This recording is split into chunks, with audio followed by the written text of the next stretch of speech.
Hello and welcome to Ephrata Cloister, one of America's earliest and most unique communities.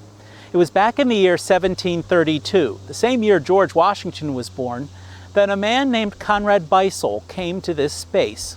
He came here looking for a place to live without distraction. That's what a cloister means, a place where you can live without the worldly distractions. Conrad Beissel really thought he would be alone here in Pennsylvania's early wilderness. Friends of his followed him, they built homes around his, and that's how the community began. Beissel had his own unique ideas about life and worship of God, and he used those ideas to pattern life here within this community. In the 18th century, this community consisted of 250 acres of land laid out sort of like a triangle. At the crest of the hill called Mount Zion, there was a large complex of buildings, and that was one corner to the triangle. Down by the Cocalico Creek was a second large complex of buildings for the brothers, a second corner, and surviving behind me is the sisters' house and the meeting house, the third corner to that main triangle. Scattered between these large buildings were smaller buildings, places for individuals and workshops, fields and orchards, little dirt paths and roads out front connecting main cities. And visitors often stopped and explained what they saw, and it's those travelers' accounts that provide us a lot of information about early Ephrata. We're standing in front of the sisters' house, the Zaron, and the meeting house called the Zal. These are some of the most significant buildings surviving from 18th century America. The meeting house is 5 stories tall. That's like a skyscraper in the day that it was built back in 1741. You'll see the very steep roofs were designed to allow the snow to slide off the roofs.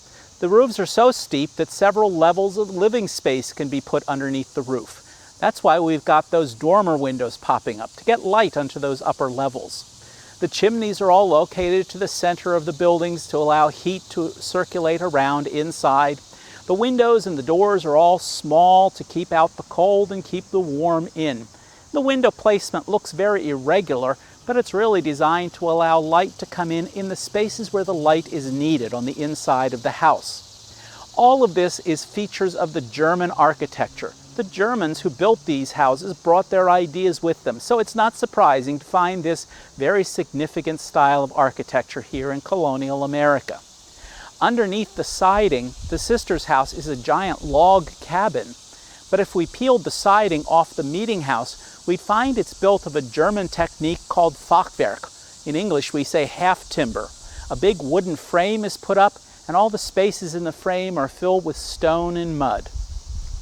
The doors in the buildings here at Ephrata are very small, and there's an old story that says they're low to remind people to be humble and bow their head, narrow to remind you of the straight and narrow path of life you should walk. The truth is they were pretty smart. They knew low ceilings kept the heat down close to them, so low doors and narrow doors are just a function of the architecture, but it's still a good story to share. Conrad Beissel, the founder of Ephrata, believed that God was coming to earth very soon to take all of his followers to heaven. He believed that required that each person here on earth needed to prepare in themselves the image of God. He thought that people should not marry, and so celibacy was encouraged, thinking that if you married someone else, you would be thinking about them and not worried about God. He also thought that God did not sleep, and he encouraged his members not to sleep very much. He thought God didn't eat. He encouraged them not to eat very much. He thought Saturday was the proper day for worship, and so that was the main day for gathering here for worship. For the celibate brothers and sisters who lived here at Ephrata, daily life was full of a regimented schedule. The Sisterhood Rule Book tells us that the schedule begins at 5 o'clock in the morning with an hour of private prayer. And then at 6 o'clock in the morning, everyone goes to work. They also dress in the morning in a long white robe that I'm wearing. This robe begins to erase your individual identity and make you an empty, hollow shell. Beissel says that empty shell can then be filled with the Spirit of God and be reborn. From 6 to 9 o'clock in the morning, everyone was at work. And then at 9 o'clock in the morning, they took another hour for private prayer. From 10 to 12 o'clock, they were back at their work, and at 12 noon, another hour of private meditation. From 1 to 5 in the afternoon, more work. At 5 o'clock, another hour of prayer. And if you hadn't noticed, we haven't eaten anything yet today. Since Beisel believed God didn't eat very often, just one meal was served each day at 6 in the evening. And he was concerned that certain foods were bad for your health. He was most concerned about meat, so very little meat was actually served here. One visitor who ate with the brothers had barley boiled in milk, pumpkin mush, bread, butter, and water. He said the brothers carried a wooden spoon with them, and when they came to the meal, they ate with that spoon. When they were finished eating, they licked the spoon with their tongue, dried it with a cloth, and put it back in a bag until the next meal.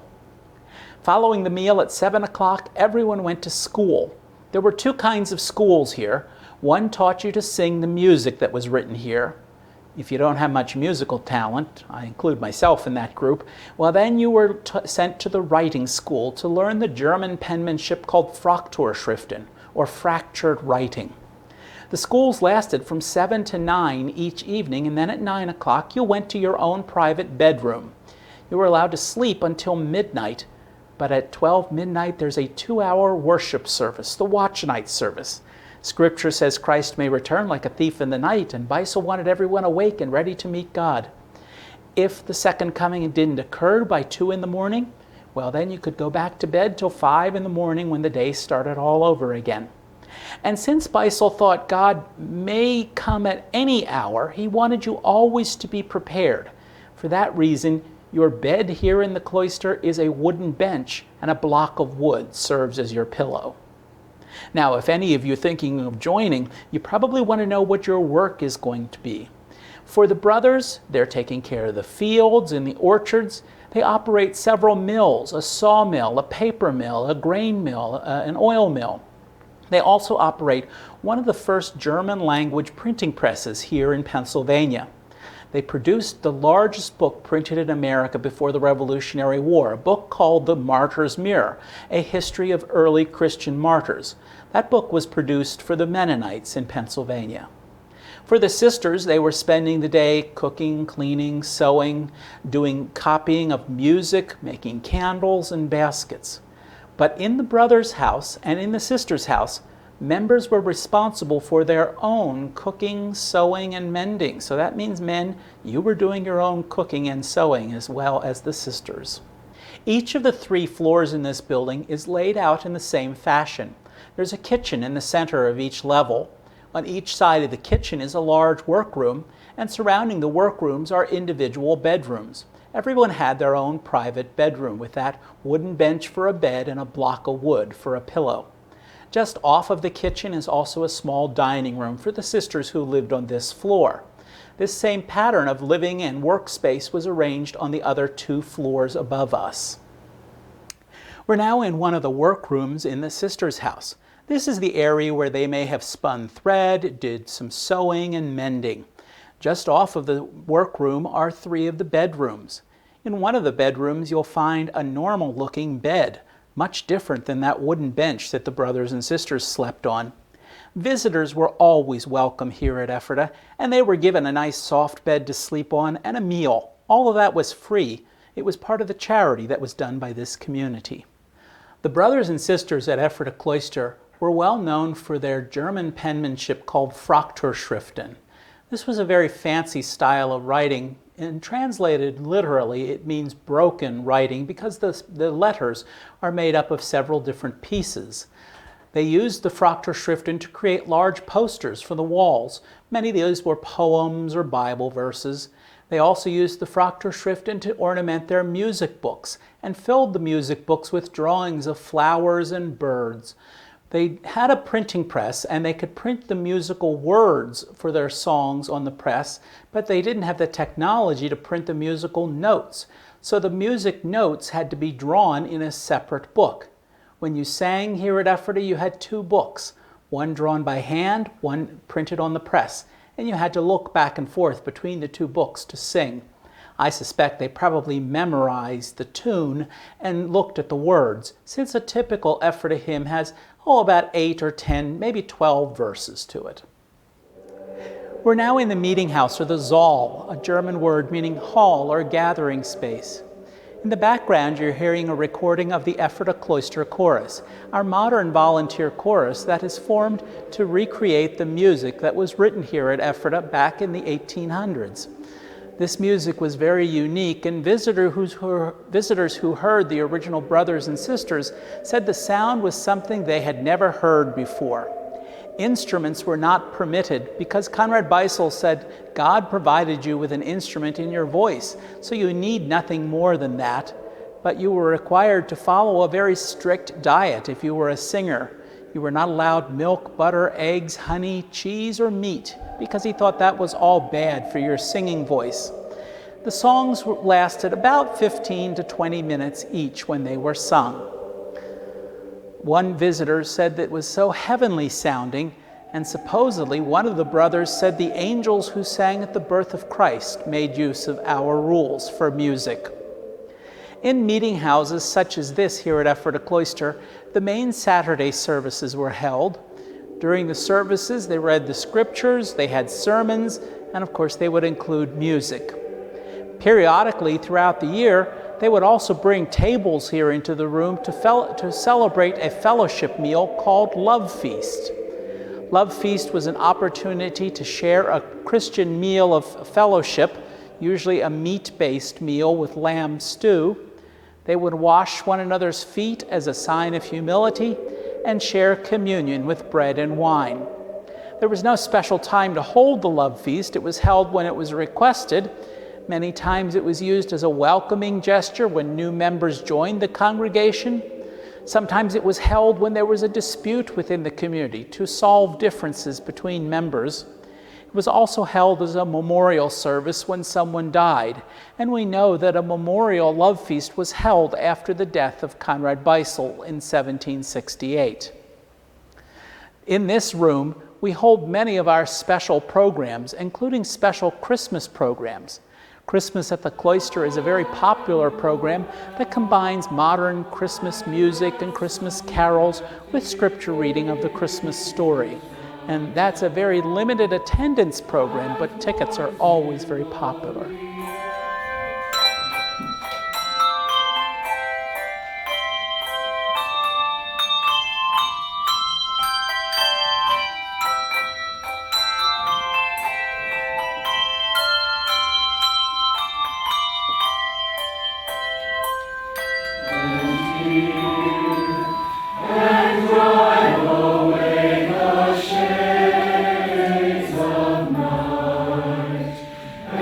Here's the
During December, we also do lantern tours, a chance for you to learn a specific story from Ephrata's past. Our junior and senior high school student volunteers take on the roles of people from the past and take you around from building to building to tell you about what life was like in the 1700s. Founders Day celebrates the founding of Ephrata with the community here at Ephrata Cloister. Special admission on that day permits folks to enter for $1, and for an extra fee, they can visit the upper floors of the Sisters' House, an area not normally open. Charter Day in March is a free admission day, and on Charter Day, the Ephrata Cloister Chorus is present and they perform here in the Meeting House. We're always learning more about Ephrata Cloister, digging through old records and books, and actually digging in the ground with archaeology. In 1995, the archaeologists uncovered a unique artifact, the glass trumpet. As far as we know, it's the only one known in North America. We're not exactly sure what it was doing here or how it was used. We think it may have been a gift for the community, and we think it was symbolic, not that it actually made a sound. The archaeologists were quite stumped when they first uncovered it and were not exactly sure what it is, but more research has showed that instruments such as this were being made in Europe at the time of the early 1700s, and so we think some visitor gave this to the community as a gift after having been here. While Conrad Beissel encouraged celibacy, he did permit married members and families to be part of the community. Those married members, sometimes called householders, lived on their own private farms, about 4 or 5 miles around the center of the cloister settlement. They lived just like other members of the community at the time, wearing normal clothing, following regular diets and regular schedules in their lives. Many of the fathers were farmers or craftsmen, and those householders gave items from their farms to help support the brothers and sisters. The families returned here on Saturdays to worship with the brothers and sisters. They also sent their children here to be educated in the schools. There was a good give and take relationship between the married congregation and the celibate members. The clock behind me was made by Abel Whitwer, one of the last celibate brothers to live here at the cloister. The building he used as a workshop we now interpret as the printing office, where printing is demonstrated. Whitwer was not the only clockmaker at Ephrata. One of the married members, Jacob Gorgas, is well known for the many clocks that he made. With the death of Conrad Beissel in 1768, life quickly changed here at Ephrata. The remaining brothers and sisters were growing older and were adapting to a more comfortable way of life, adding soft beds and more food to their diet. Peter Miller, who took over as leader after Beissel's death, said, "We shall have no successors here at Ephrata, for the mind of Americans is bent another way." True enough, the last of the celibate members died in 1813. The married members then took over and called themselves the German Seventh-day Baptist Church.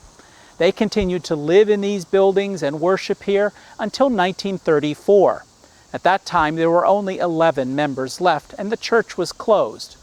In 1941, the Commonwealth of Pennsylvania purchased the surviving property and the items and turned the surviving area into a museum, celebrating William Penn's policy of religious toleration. It's been a pleasure to share the history of Ephrata Cloister with you today. I hope everyone has an opportunity to visit with us at some point during the year. We have many special events throughout the year, so there's many different reasons to come back and explore the history of this fascinating community.